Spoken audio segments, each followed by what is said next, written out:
So let's take a look at Just a Touch, and this is a very new entrant onto the Derby Trail, and just recently qualified by getting a good second in the Bluegrass Stakes, running into a pretty hot pace and staying on, which was pretty impressive.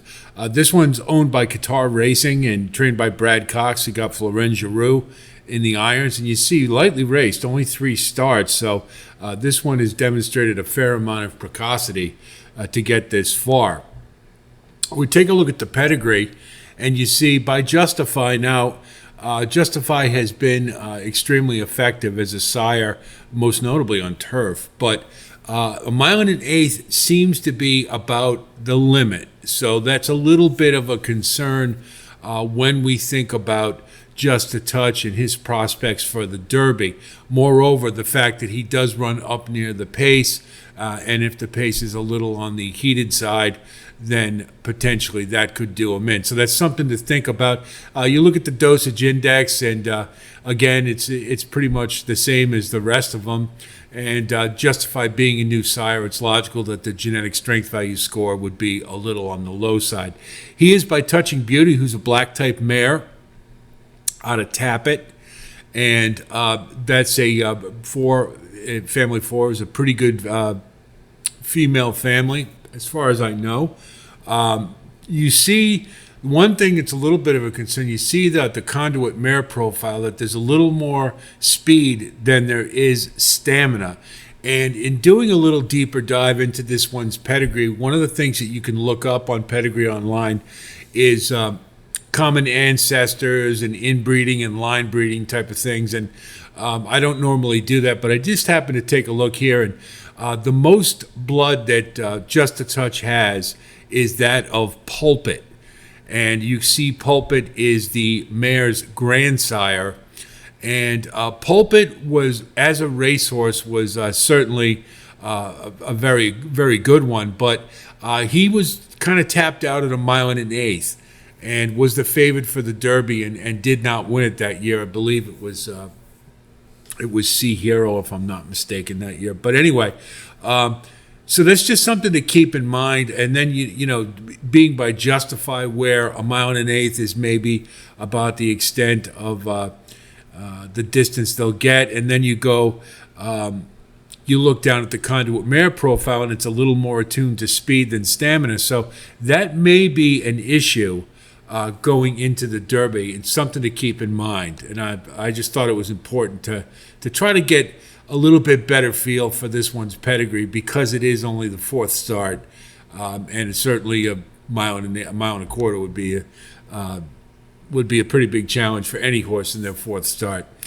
We look at Justify's Get, and the leading ones, and you see quite a few Japanese ones, but the ones that are we have note around here: Arabian Lion, last year, Aspen Grove, who won a couple of turf stakes coming over from Ireland, Verifying, who was on the Derby Trail last year, and this year Just FYI, who could be interesting in the Oaks. So these are all, so, you know, not surprisingly, Justify has, being a Triple Crown winner, has turned into a pretty darn good sire. But the real question is, will his get a mile and a quarter? And we saw with Verifying that was not the case. And Arabian Lion was a little suspect as well. So there's a few questions that stem from the pedigree. We'll look at the female, the siblings, and really none of these have amounted to terribly much. So I would think Just a Touch would certainly be the star here. And most of them, I've looked them up, and they were moderate earners or low level earners. So we don't find a lot of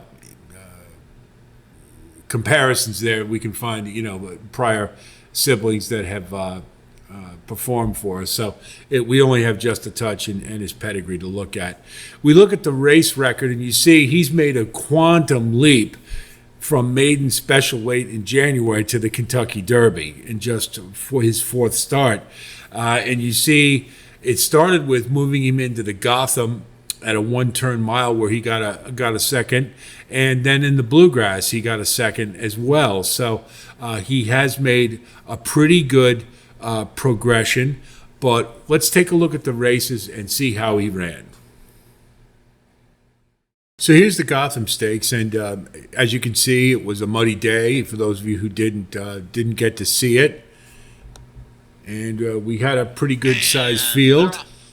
Capital Idea breaks very well. So does Bergen from in between horses. Hard scent. There comes El Grandeo, and El Grandeo now wants to assert Bergen right there with just a touch out wider. At the rail here. You see, just a touch got carried pretty wide from the 10 hole, but was able to get up into a good stalking position. And I really had high hopes for Maximus Meridius, and he actually ran huge in this race, but not enough to get it done. And you see, Just a Touch was the favorite in this race, which I really thought was a bit surprising, coming off a maiden score when you had some more established horses like Bergen, who just didn't run a step that day, and Maximus Meridius is 25-1 and takes him to a half mile left to go. You see, the pace is pretty quick. A lot of times it can be that way in the mud. And these races tend to favor earlier runners, and no surprise that our more prominent horses were up and near the lead. Tailing off was Bergen. It is still Maximus Meridius in front. You see, Just a Touch traveling pretty well. He's about 4 wide. Head and head as they reach the top of the stretch. 46-3 for the half mile time. 1:10-4 for 3/4. El Grandeo changes leads right on cue. It's El Grandeo out in the center of the racetrack. Maximus Meridius is drifting out a little bit, but it's only his second start. El Grandeo, but here comes Deterministic in full gear down towards the inside. It takes the lead. It's Deterministic who's in front. You see, it took him a little bit. You see that little nudge he got? It took him a little bit to get fully engaged, and that'd be attributed, of course, to being his second start. But a good solid second for his second start. Not the greatest of fields, but I don't think we'll hold that against him. Now we've got the Bluegrass Stakes, and the word on the street was that Just a Touch was going to look awful good in this race, and the main reason was that Keeneland has been so speed favoring at this meet so far. So the thought was being closer to the pace or leading it would have a good shot. You see, Bluegrass. Breaks very well. Out for the early Just lead. a Touch does, and right out of the gate and right to the front. Right off the throat latch of Top Connor. Toward the outside to press the issue now in second. Door knock away third. Pretty Good much money almost a is co-leader. in fourth position. Epic Ride is a wide fifth. Just BU out is a little bit on the turn in there. sixth. Sees the but green again, between third horses. lifetime Seventh, start, long, a bit so wide around the first turn. 3 these lengths things off are the going to rail. happen. In eighth, Sierra Leone is in ninth position. Mugatu is last of the 10. Top Connor is the leader. Traveling Top Connor well. on top by 3/4 of a length. Headed onto the back stretch. Pace Just a Touch goes second just off his flank in 23 23.15 seconds for the opening quarter. And then further back, Epic Ride is third by just a neck. Door knock is fourth against the rail, just 2 lengths off the lead. Gap of 2 more. BU sneaks up the rail into the 5th position. Good money, 6th on the outside. It is followed by Seize the Gray in 7th. Lat Long is 8th. Mugatu is 9th, and Sierra Leone is last of 10. 46 facing a lot and of 2, traffic so to deal the with. pace is quick. 46.48 seconds. The time for that but we first kind of half mile. thought that, Top Connor, with the Chad leader. Brown putting Top 3 Connor horses in leads the a length race, and a one half. of which Just he a was going to touch, use second as the by a rabbit length, for Epic Sierra Ride, Leone, and I who's think third a half length. Top Door Connor knock is still definitely there did in his fourth job to the there. inside, and But you BU see, is Just in a fifth Touch and still is 7 equal lengths to the off the lead. task, Now and he's Sierra Leone staying right is along toward with the him. center of the pack, 1:10 looking and toward the 4, outside. so 8 lengths still to pretty make quick. up. Just over a quarter mile to go. Top Connor is the leader. Epic What I Ride liked right here was swings a pretty wide. professional Just a move touch to, between horses. Door knock unencumbered. has to shift lanes along with Sierra Leone. That pair out in the center of the track, still 5 lengths off the lead as they Changed move leads, by the 8th pole. Just a touch pretty well. has taken the But lead this is from what you Top kind of Connor. can get the feel Sierra that he's a Leone is little running on from the tired because he's outside. been A doing all the 16th heavy to go. lifting in this race. Sierra Leone comes But, you know, forward for the lead and deep stretch. One thing you can and see there wins the that Toyota maybe you didn't Bluegrass notice before for if you've Tyler watched this is Gaffalione. once Just a Sierra touch Leone was got second. to Epic Ride met him in was the third. eye, he seemed to 1 pick minute, up his action a little bit and got a little more seconds. intense about running. And So that can be a good thing in that he likes competition, but it also could be a bad thing in that he needs to see a 100th runner to running run of a the good race. Toyota Bluegrass Stakes Grade 1. I'm not going to hold that The winner, against number him 10, right now, Sierra but Leone. it's just a little by tiny Peter little Brandt, thing that Mrs. John sometimes Magner, can make a difference Michael when you're Tabor, trying to Derek pick Smith, out Derby Westerberg horses. Limited of But he Michael is still Custer awful and Brooke young. T. That's, Smith. as The well. trainer, He's Chad only had Brown, the 3 jockey, starts. Tyler But, Gaffalione for his second he's win certainly on the card. making a good impression And the so results far. are official. Now let's take a look at the pace study for Just a Touch, and we certainly have to remember that these only had 3 races, and the first of which was a maiden. So we have to think about that a little bit. The Gotham Stakes was a 1-turn mile, so it's not surprising when you look at his fractions here that they are descending or diminishing as he's going along. It's a shorter race. It's 1 turn. It's run more like a sprint, so that's not a big surprise. Pretty good clip at 56.25 for a route race to start. And kept on pretty well. We know he got second. 52.11 isn't bad. It's not great, but it isn't bad either. And it was only his second start, and he did finish with a fair amount of interest. So I would consider it a good race. I wasn't that excited about him, to be honest, going into the Bluegrass, because I don't know that there was a great quality of the field in the Gotham Stakes, and it was only his 3rd start. However, I did get reports that he was one to watch out for, that there were some factors there that so he did, and he ran a good race. He ran a good Bluegrass. I mean, he had to do all the heavy lifting. He had to stay off Top Corner, hot fractions all the way, and you can see it.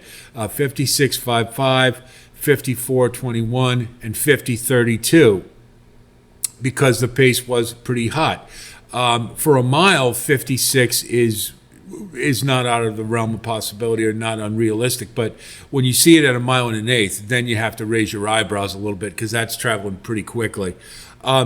What is troubling to me is that now you've had 2 races where he's been up near the lead, and at a mile and an eighth, his fractions did not improve with the 3rd start. So he hasn't been making a progression of getting better with his pace numbers from one start to the next.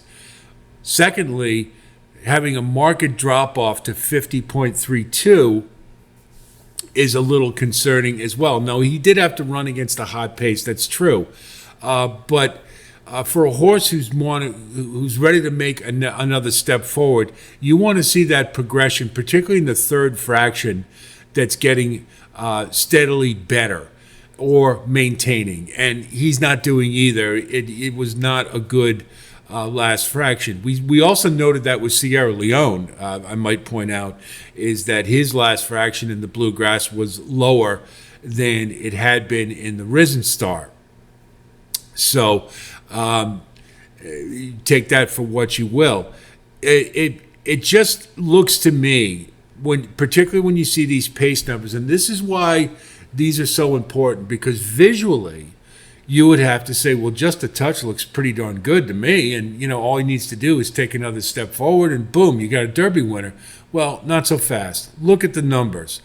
That 50.32 won't cut it. I don't care what happens. Even if they crawl on the front end of the Derby, he gets probably lifted up to like a 52 or 53, but every other horse gets lifted up too. So the pace is likely to be pretty quick in the Derby. It usually is. And if you don't have to have a pace as fast as the Bluegrass, something, a little, maybe like half a second slower, still, it's not going to allow him Just a Touch to run a competitive race if he has 3rd fractions that are even moderately better than these. And so this might be a little too much too soon for this horse. You couple that with the fact that he is by Justify, where a mile and an eighth has pretty much been the limit for his get so far, and then you couple that with, as I mentioned, he has the most blood from Pulpit of all the other influences within his bloodline, and Pulpit was a little suspect after a mile and an eighth. So you take all those things together, and Just a Touch, maybe a little overrated. And to me, he's kind of looking like a wise guy horse when I look at these numbers. So with issues and concerns, he's got to grow up in a hurry to win this race. Now, this is going into his fourth start, and again, not showing the steady improvement progression that you want to see from a 3-year-old. So that's a problem. Pace pressure. If he gets a pace that, as I mentioned, is even not quite as fast as the Bluegrass, but maybe 47 and 111. If you go by his pace numbers, Just a Touch is not going to have enough in the tank to win the Derby. Too much too soon? I think it might be. This horse looks to me, particularly that thing in the Bluegrass, that, he looked like he was not geared down, but he looked like he wasn't fully engaged until Sierra Leone ran by him, and then he started running again. Now, that could very well just be greenness, and I could be completely wrong with that, but that's what it looked like to me. So, taking the turns, he looked like he was a little, still had some greenness there. This is a talented horse. I don't want to say he's not, but based upon the numbers and what I'm looking at, I got a feeling that Just a Touch is probably one who shouldn't be in this race. And I'm probably going to throw him out based upon those factors. Given the fact of some of the, a lot of the other horses who run up near the pace have issues too, like Track Phantom or Dornoch, even Epic Ride, Fierceness. So, from that perspective, I mean, maybe you can throw them in the mix, I guess. But to me, I think it's a little too much too soon, and I'm probably going to let Just a Touch go.